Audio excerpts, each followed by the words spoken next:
Shalom, I'm Messianic Rabbi, Zev Porat, and welcome to a special outreach update from Jerusalem, Israel. We're living in exciting and prophetic times. There's never been a generation closer to the second coming of Jesus Yeshua than this generation. We're not setting any dates, but we know that the time is near. We know that the veil is being lifted. 2 Corinthians chapter 3, verse 16. And Jews in Israel and around the world are being saved like never before. There is a revival in Israel. There is a hunger in Israel. In the midst of the demonic world outpouring, in the midst of wars, in the midst of terrorism, the gospel is going forth. Praise Yeshua, because nothing is more powerful than the blood of Yeshua. And that's why the more demonic outpouring there is, the more the gospel must go forth. Thus says the God of Abraham, Isaac, and Jacob.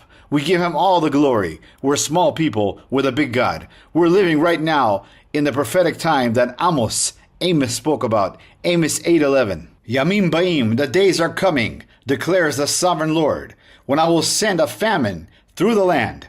Not a famine for food or a thirst of water, but a famine for hearing the words of the Lord, the words of God. And we're living in those times right now. Many times when we preach the gospel here in Israel, we hear over and over again people saying, we want the Mashiach, we want the Messiah to come. But their concept of what a Mashiach is, a Messiah is, and the biblical concept in the Bible in context are two different things.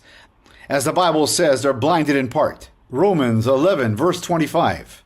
For I do not desire, brethren, that you should be ignorant of this mystery, lest you should be wise in your own opinion, that the blindness in part has happened to Israel until the fullness of the nations, fullness of the Gentiles has come in. So the Bible is clear. Israel is blinded in part. Why? So the gospel can go forth. So the gospel can go to the nations, and now it's time for the nations to bring the gospel back to Jerusalem and go home. So it doesn't say that Israel is blinded in full. It says Israel is blinded in part. That means that they have part of the revelation. That's why some of the Bible verses they understand, but only part of the Bible verses. They're missing the Ruach HaKodesh, the Holy Spirit. It is our duty as believers to be a testimony and to preach the gospel so that blindness will be lifted by the Ruach HaKodesh, the Holy Spirit, and they would come to see Yeshua as the Messiah, Yeshua as Lord, Yeshua as King of Kings and Lord of Lords, the Lion of the tribe of Judah, Al Yehudah. They'd come to know that Yeshua died on the tree on the cross for their sins. He rose on the third day, and by his blood, all who repent and believe have full redemption of sins and eternal life. The gospel must go forth. Israel has been blinded in part. They're missing the Ruach HaKodesh, the Holy Spirit. And the only way to get that is by preaching the gospel. So their idea of understanding Messiah is blinded in part. And they missed one of the greatest signs that God ever gave in the Tanakh, in the Bible, in the written word of God, to show the coming of Mashiach, Messiah. Isaiah 7, verse 14. Therefore the Lord himself will give you a sign.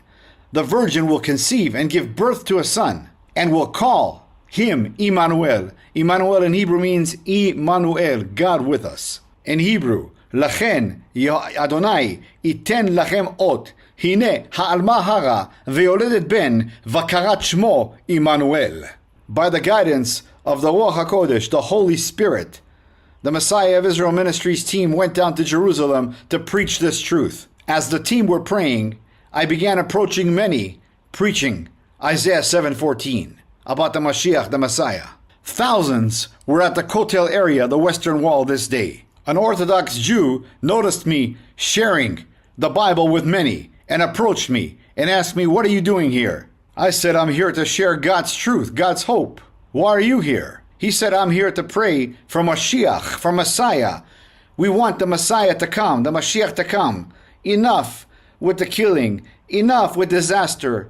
Enough with what's going on in the world. We need the Mashiach and we need him now. That's why I come here." I asked him, "What is your name?" "Shimon Berger." I told Shimon, "Aval Mashiach kvar ba."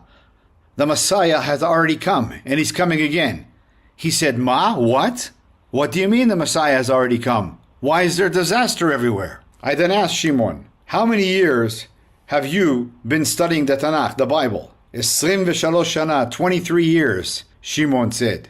Not only have I been studying the Tanakh, he said, but I've been studying the Tanakh under great rabbis' teachings. I told Shimon, that is exactly the problem, and exactly why you have not seen the Mashiach, the Messiah, the Holy One of Israel, Kadosh Israel. I then asked Shimon, how many times did God in the Bible give a sign? Not through angels, not through prophets, not through kings. How many times does the Bible say the Lord himself will give you a sign? Shimon said, Ani lo yodea, lo chashavti al ze. I don't know, I have never thought about it.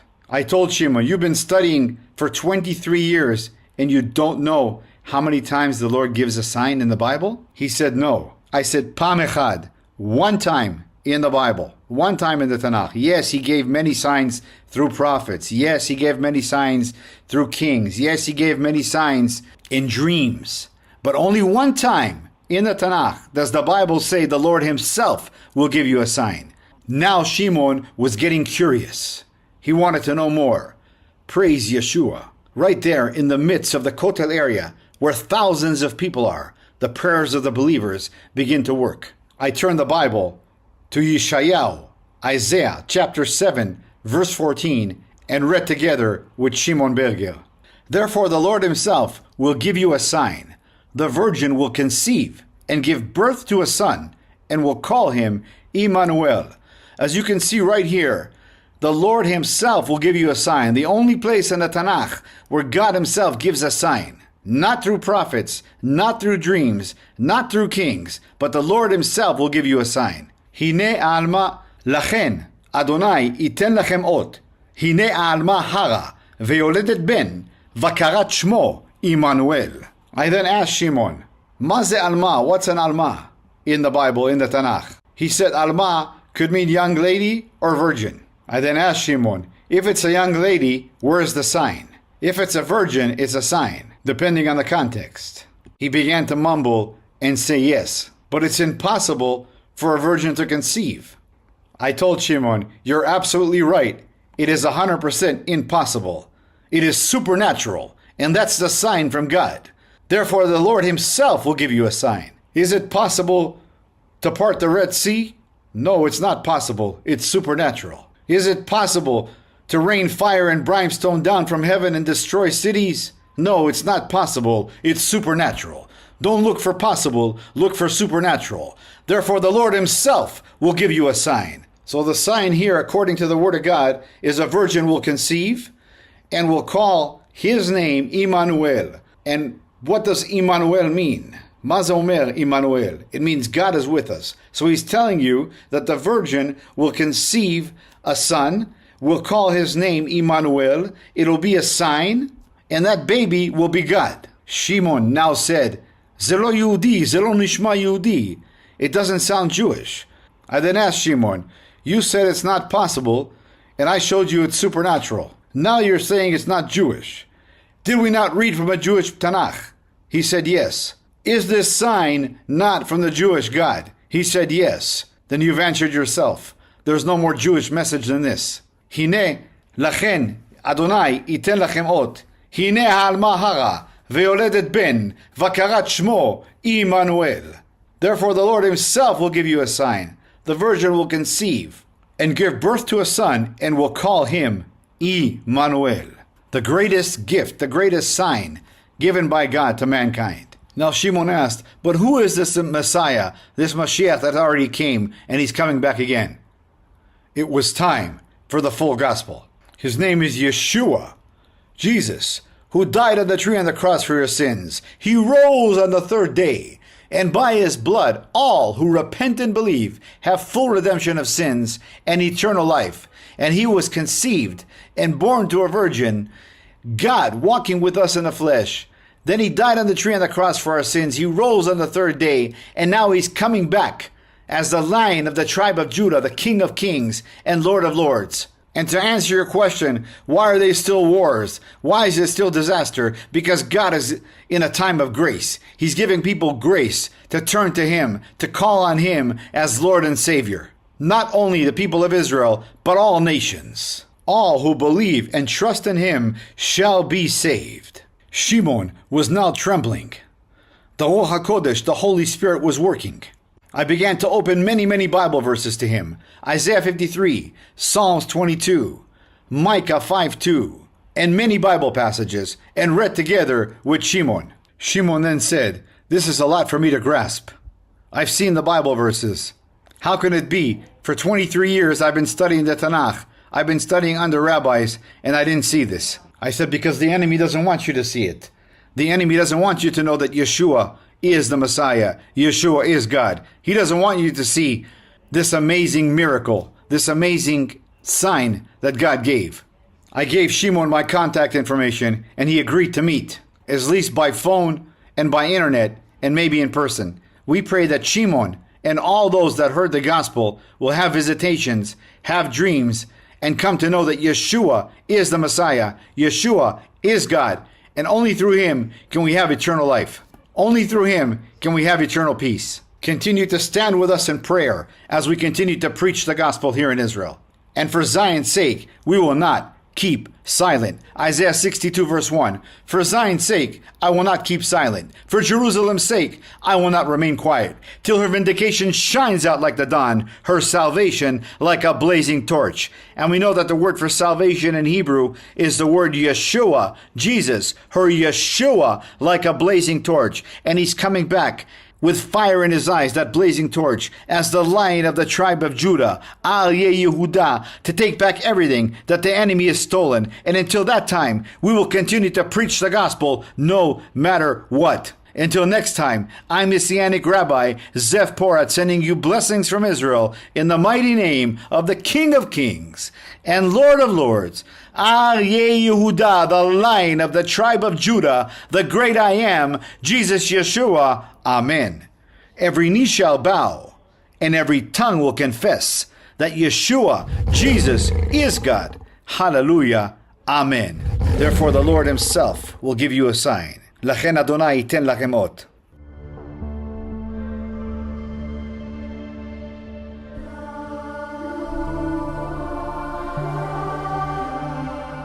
Those just joining us at home, I'm going to introduce this week's special guests. Born and raised in Israel, he served several years in the Israeli Defense Forces and is the founder and director of Messiah of Israel Ministries, Messianic Rabbi Zev Porat. Good to have you back. Dr. Tom Horn, who is the CEO of Skywatch TV, an acclaimed best-selling author himself, raves about Blood Alliance. He says, Messianic Rabbi Zev Porat has done it again. In Blood Alliance, he's taken several deep mysteries of God's Word and served them up in a thoroughly understandable, engrossing, and biblically contextual manner. I assure you, he says, once you see the truths that Zev brings into glorious revelation, you'll soon begin to recognize those truths throughout the Scriptures, hidden in plain sight, from first to last. Blood Alliance is an absolute treasure trove. Have you ever heard of God's Threshold Covenant? If you haven't, you're in for a roller coaster ride of biblical discovery that will enhance your understanding of God's Word and the application of it to your daily life like never before.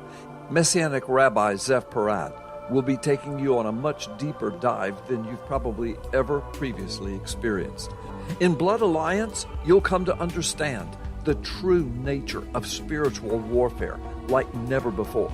You'll uncover the biblical truth about long-held traditions that still assault God's truth and His grace to this very day, throwing massive doctrinal confusion into almost the entire modern Christian church world. Finally, learn the truth about the temple on the Temple Mount and what the Old Testament and New Testament clearly lay out for the last days. Shocking surprises await you. This truly is a life-changing book to the glory of Yeshua, Jesus.